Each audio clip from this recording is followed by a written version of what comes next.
Bismillahirrahmanirrahim. Assalamualaikum warahmatullahi wabarakatuh.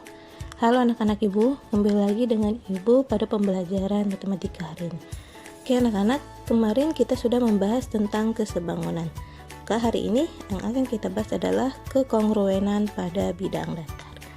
Nah, untuk lebih tahu apa itu kekongruenan, yuk kita simak dan pahami video berikut ini. Kemudian dicatat ya anak-anak.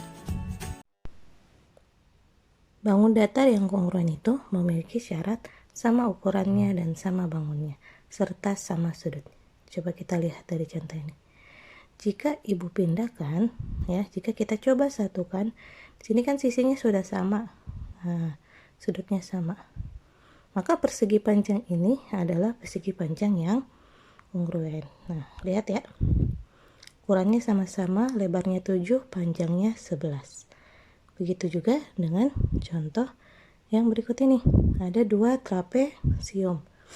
Kalau kita lihat di sini, trapesiumnya punya ukuran 6, 10, 12, 17.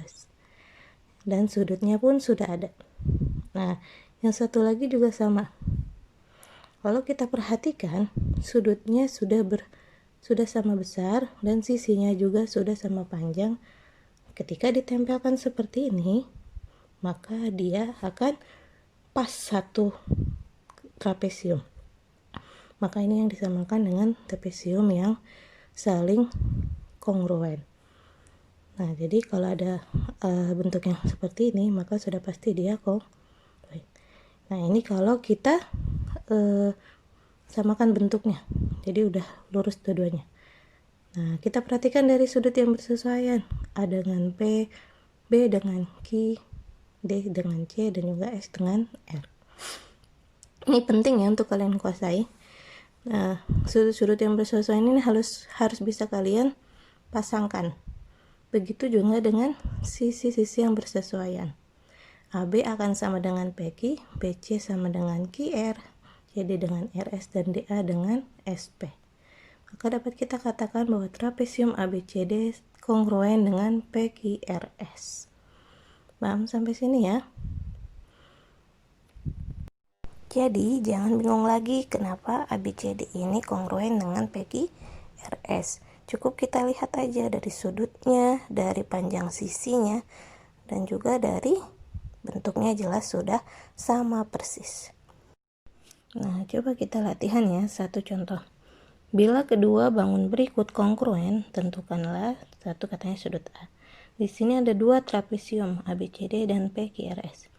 Nah, yang di ABCD sudut yang diketahui 100 sama 60. Yang ini 110 sama 90. Berarti A sama B itu di antara 110 dengan 90. Ibu taruh di B itu 110 dan di A-nya itu 90. Kenapa, Bu? Nah, coba aja dilihat bentuknya dan dilihat dia sudutnya pasti sama. Berarti kalau ini 60 sama 100. Setelah kita bisa mengisi sudut-sudut yang kosong tadi karena dia kongruennya di sini. Nah, kita lihat sisi yang bersesuaian. Kalau dilihat sisi yang mengapit 110 sama 60 itu kan 4x. Nah, dicari di sebelahnya di PQRS yang mengapit 110 dan 60 itu yang mana?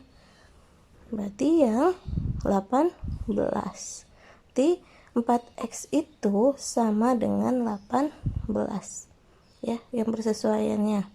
Nah, nanti dari sini kita bisa peroleh nilai x. Nah, kemudian kita langsung jawab dulu yang A. Sudut A nya nilainya 90, sudut B nya 110. Maka untuk memperoleh nilai x tadi yang sesuai kan BC sama dengan RQ, atau 4x sama dengan 18. Kita bagi, berarti x sama dengan 18 dibagi 4, 4,5. Nah, nilai Y, coba nilai Y yang bersesuaian dengan nilai Y itu yang dua ini, 2 tambah Y sama dengan X 11 min 2Y. Yang sama-sama variabel kita satukan, nanti dapat 3Y sama dengan 9. maka Y sama dengan 3. Maka nilai Y adalah 3. Oke, mudah-mudahan paham ya untuk yang ini. Karena kita cukup lihat yang bersesuaiannya yang mana untuk kasus kongruen. Jadi di sini kita harus bisa menentukan yang mana sisi yang bersesuaian dan yang mana sudut yang bersesuaian.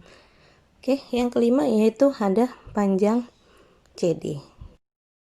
Kalau kita perhatikan CD itu adalah 11 min 2Y. Tadi sama dengan 2 ditambah Y. Y-nya sudah ada nilainya 3.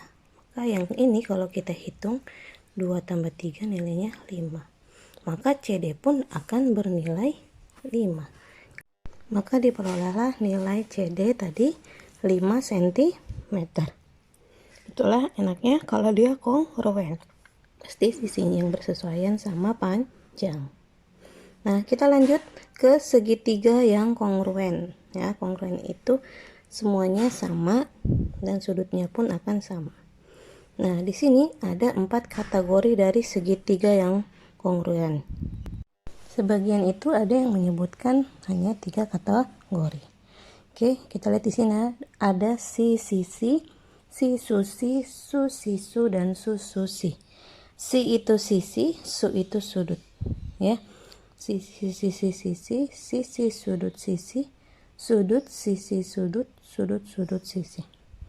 Nah, biar lebih jelas, nah kita coba lihat nih. Dari yang pertama, si-sisi. Kita anggap ada 2 siswa. Siswa 1 dan siswa 2.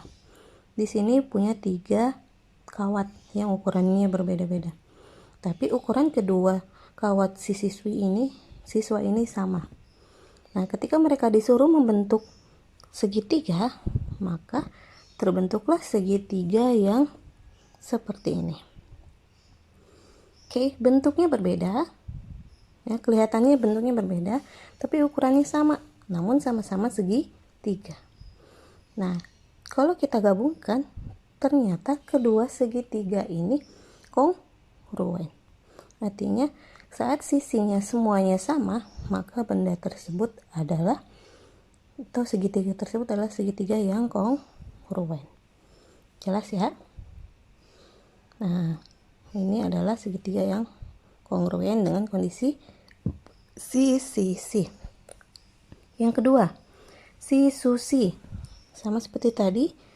Kalau di sini siswa 1 punya 2 kawat panjangnya 6 dan 10. Siswa 2 juga 6 dan 10.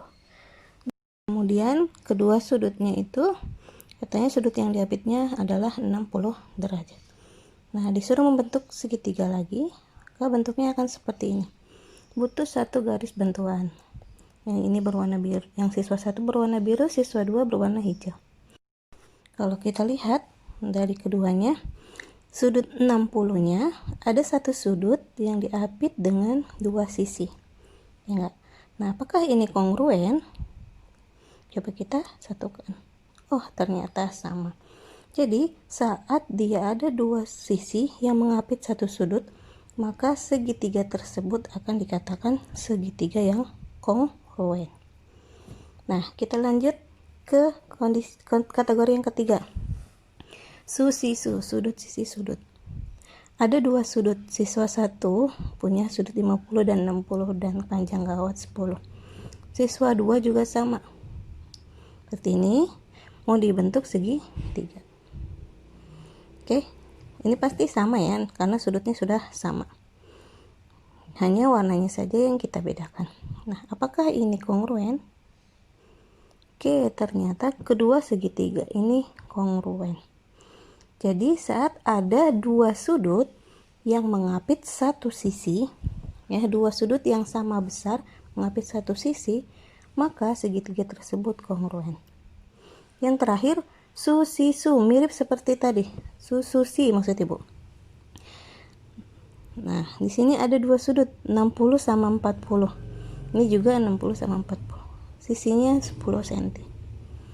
Nah, kalau ada 2 sudut segitiga yang sudah sama, kemudian 1 sisinya sama, maka segitiga tersebut adalah segitiga yang kongruen. Paham ya sampai sini? Nah, kita coba ke contoh soal. Diketahui segitiga ABC dan segitiga KLM kongruen.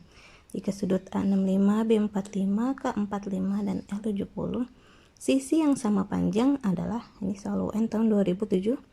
Nah, kalau bentuknya seperti ini kan sudah jelas ya, ada kalimat kongruen. Jadi kita coba gambarkan seperti apa bentuknya. Oke, pertama-tama ibu coba tuliskan ulang sudut yang sudah diketahui. Dan kita tahu segitiga ABC kongruen dengan KLMN. Kemudian kita coba cari sudut yang belum diketahui, yaitu sudut C dan sudut M. Kan satu segitiga itu totalnya 180. Maka sudut C bisa diperoleh dengan cara 180 dikurangin dua sudut yang lainnya, dapat 70, dan sudut M 65. Jadi kalau ibu gambarkan bentuknya akan seperti ini. Ya, artinya apa? Dari soal ini kita bisa peroleh AB itu bersesuaian dengan MK atau akan sama dengan MK. Maka jawabannya adalah panjang sisi yang sama adalah AB sama dengan MK. Kita lanjut ke contoh yang kedua. Perhatikan gambar berikut, tentukan panjang sisi BC. Kalau kita perhatikan segitiga PQR sisinya sudah lengkap, tinggal AB, C. Nah, caranya pertama-tama kita gambar ulang dulu ya, biar lebih gampang. Ini PQR, yang ini ABC. Nah, kalau kita perhatikan di sini, dan yang ABC ada satu sisi yang sama persis. Oke, sudutnya ini tandanya 0 sama X. Ini juga bulat sama X maksudnya ya. Nah, berarti dari sini QR itu sama nggak sama AC? Jelas sama. QR akan sama dengan AC. Dan ternyata panjangnya juga sama, yaitu 24 cm. Kemudian kita cari sisi yang lainnya. Kita misalnya ambil yang RP ya, RP. Ini bulat, yang ini sudutnya kosong. Cari yang sebelah sini, bulat kosong. Nah, bulat kosong itu berarti RP sama dengan bulat kosong yang sebelahnya, yaitu AB. Nah, maka nilai mereka panjang sisinya adalah 20 cm. Oke, tinggal yang terakhir itu PQ. Berarti PQ akan sama dengan siapa? BC. BC sama dengan sisi 25 cm. Mudah-mudahan sudah paham ya dari kedua contoh tersebut, dan tadi ada satu latihan di videonya juga. Oke anak-anak, sekian dulu yang bisa ibu berikan pada pertemuan hari ini. Mudah-mudahan bisa kalian pahami dan menambah ilmu buat kalian. Oke, terima kasih anak-anak ibu. Ibu mohon maaf jika banyak kekurangannya. Sekian dari ibu. Assalamualaikum warahmatullahi wabarakatuh. Jangan lupa dicatat ya soleh-solehannya ibu. Terima kasih.